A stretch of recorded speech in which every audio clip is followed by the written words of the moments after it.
आप इनसे सवाल पूछिए तो ये कहते हैं कि आप बताइए 70 साल में आपने क्या किया है। ये हमसे 70 साल का हिसाब मांगने वालों, जो सरकार अपना चलाया हुआ 2000 का नोट 7 साल नहीं चला सकी, वो हमसे 70 साल का हिसाब मांगती है। सरकार ने नोटबंदी लगाकर देश की आम जनता की पूंजी छीन ली, पेपर लीक करवा करके युवाओं की आंखों से नौकरी के सपने छीन लिए, अग्निवीर लाकर देश के जवानों की उम्मीदें छीन ली, बुलडोजर लगाकर लोगों के आशियाने छीन लिए, महंगाई लाकर देश की जनता की थाली से निवाले छीन लिए और नारा लगाया कि हम तो सेवक हैं, 18-18 घंटे काम करते हैं। इन्हीं लोगों के लिए किसी ने शेर कहा है कि जो सच और झूठ में दूरी है वो दूरी समझते हैं, सियासी हाकिमों की हम भी मजबूरी समझते हैं, वो अपना हक समझते हैं निवाला छीन लेने को। डकैती को बहुत से लोग मजदूरी समझते हैं। हमें पता है कि कैसी मजदूरी की जा रही है। एक तरफ तो इस बजट में पीएम आवास योजना के तहत 3 करोड़ अतिरिक्त मकान देने की घोषणा है और दूसरी तरफ लखनऊ के अकबर नगर में 1280 वो मकान हैं जिन्हें रिवर फ्रंट बनाने के नाम पे बुलडोजर से जमींदोज कर दिया गया। लोग चीखते रहे, बच्चे बिलखते रहे, वसुधैव कुटुंबकम का नारा लगाने वाली सरकार इंसानों के घरौंदे उजाड़ कर जश्न मना रही है। सभापति महोदय, मेरा बहुत भावुकता के साथ देश के प्रधानमंत्री से सवाल है कि इन उजड़ते हुए मकानों और बेघर होते हुए घरों को देख करके आपको नींद कैसे आती है, आप सो कैसे पाते हैं? मेरा सवाल है इस देश के प्रधानमंत्री से, या तो लोगों के घरौंदे उजाड़ना बंद करिए या फिर करोड़ों मकान बनाने की झूठी घोषणाएं करना बंद करिए। इलेक्टोरल बॉन्ड खरीदने वालों के नाम छुपाने वाली सरकार इन दिनों आम के ठेला लगाने वालों के नाम जानना चाहती है। मुझे तो होटलों, ढाबों या आम के ठेलों पर नेम प्लेट लगवाने वालों से पूछना है कि कभी खून की बोतल पर देखा है किसी का नाम लिखा हुआ?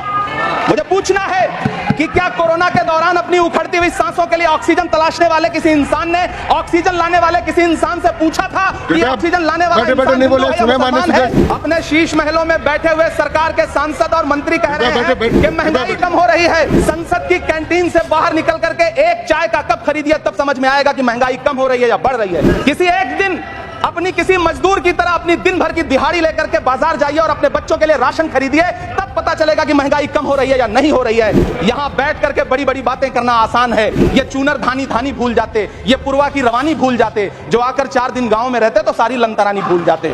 किसानों से चिढ़ी हुई सरकार ने बजट में किसानों के एमएसपी की लीगल गारंटी नहीं दी, लेकिन याद रखिएगा, जो किसान का नहीं वो हिंदुस्तान का नहीं। मुझे वित्त मंत्री जी से पूछना है कि वो जो कुछ साल पहले 100 स्मार्ट सिटी बनाने का ढोल पीटा गया था, सुना है उस ढोल में पानी भर गया है, इसीलिए आपने उसका नाम बदल करके सिटीज ऑफ ग्रोथ हब्स रख दिया। अच्छा है, नाम बदलने का खेल खेलते रहिए। आपकी कई सरकारें तो इसी वजह से चल रही हैं। जिस देश में टमाटर 100 रुपए किलो बिक रहा हो, उस देश की वित्त मंत्री के पास बजट में महंगाई पर बोलने के लिए सिर्फ 10 शब्द है। ऐसा लग रहा है जैसे वित्त मंत्री महोदया ने बजट नहीं तैयार किया है, बल्कि प्रधानमंत्री जी की मन की बात का संकलन तैयार किया है। टूटा हुआ लश्कर का भरम देख रहे हैं और जिल्ले इलाही के करम देख रहे हैं।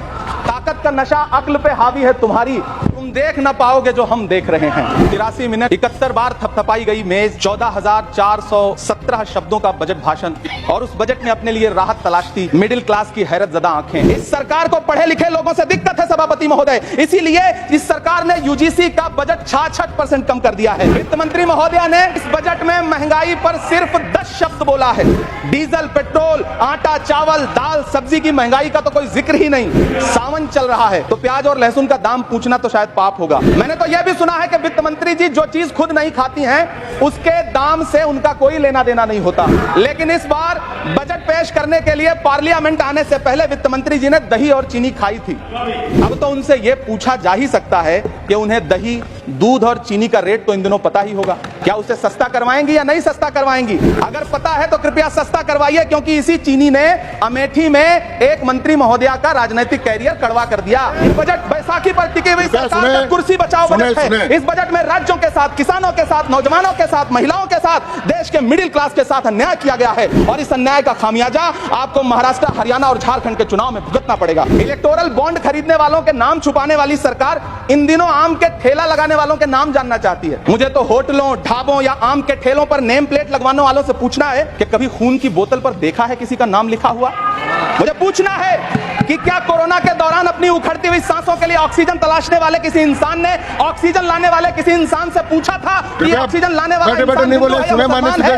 मुझे पूछना है कि लावारिश लाशों के लिए कोरोना में कांटा देने वाले, चिताओं के लिए लकड़ियां सजाने वाले किसी इंसान से पूछा गया था उसका नाम, उसका मजहब, लेकिन इन दिनों पूछा जा रहा है सभापति महोदय, अफसोस देश के प्रधानमंत्री जी ने कभी न टूटने वाली चुप्पी ओढ़ ली है। जनता ने 63 सीटें कम क्या कर दी?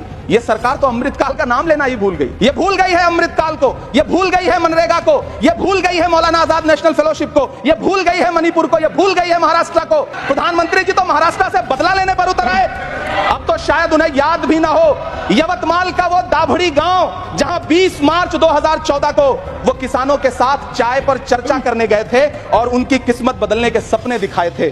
उसी यवतमाल में पिछले 6 महीने में 132 किसानों ने आत्महत्या की है। महाराष्ट्र में हर महीने 209 किसान आत्महत्या कर रहे हैं। राज्य सरकार द्वारा सौंपा गया आंकड़ा बताता है कि 1 जनवरी से 31 मई के बीच 1046 किसानों ने आत्महत्या की है। लेकिन अफसोस इस बजट में महाराष्ट्र के किसानों के लिए कुछ भी नहीं है। किसानों से चिढ़ी हुई सरकार ने बजट में किसानों के एमएसपी की लीगल गारंटी नहीं दी। लेकिन याद रखिएगा, जो किसान का नहीं वो हिंदुस्तान का नहीं। मुझे वित्त मंत्री जी से पूछना है कि वो जो कुछ साल पहले 100 स्मार्ट सिटी बनाने का ढोल पीटा गया था, सुना है उस ढोल में पानी भर गया है, इसीलिए आपने उसका नाम बदल करके सिटीज ऑफ ग्रोथ हब्स रख दिया है। अच्छा है, नाम बदलने का खेल खेलते रहिए। आपकी कई सरकारें तो इसी वजह से चल रही हैं। इस सरकार को पढ़े लिखे लोगों से दिक्कत है सभापति महोदय, इसीलिए इस सरकार ने यूजीसी का बजट 66% कम कर दिया है। इकोनॉमिक कॉरिडोर बनाने से किसी राज्य का विकास नहीं होगा, विकास होगा स्वास्थ्य और शिक्षा के बुनियादी मुद्दों के लिए बजट देने पर। सभापति महोदय, एक तरफ तो इस बजट में पीएम आवास योजना के तहत 3 करोड़ अतिरिक्त मकान देने की घोषणा है और दूसरी तरफ लखनऊ के अकबर नगर में 1280 वो मकान हैं जिन्हें रिवर फ्रंट बनाने के नाम पे बुलडोजर से जमींदोज कर दिया गया।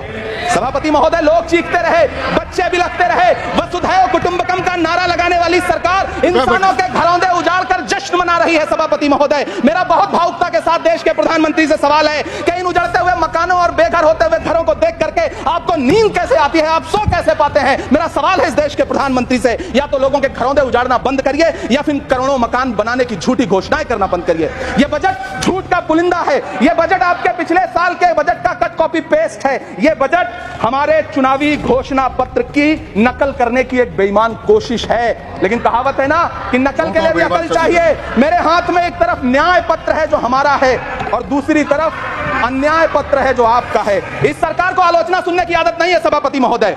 जब आप इनसे सवाल पूछिए तो ये कहते हैं कि आप बताइए 70 साल में आपने क्या किया है। मैं इस सदन में कहना चाहता हूं सभापति महोदय कि हमसे 70 साल का हिसाब मांगने वालों, जो सरकार अपना चलाया हुआ 2000 का नोट 7 साल नहीं चला सकी, वो हमसे 70 साल का हिसाब मांगती है। ये बजट बैसाखी पर टिकी हुई सरकार का कुर्सी बचाओ बजट है। इस बजट में राज्यों के साथ, किसानों के साथ, नौजवानों के साथ, महिलाओं के साथ, देश के मिडिल क्लास के साथ अन्याय किया गया है और इस अन्याय का खामियाजा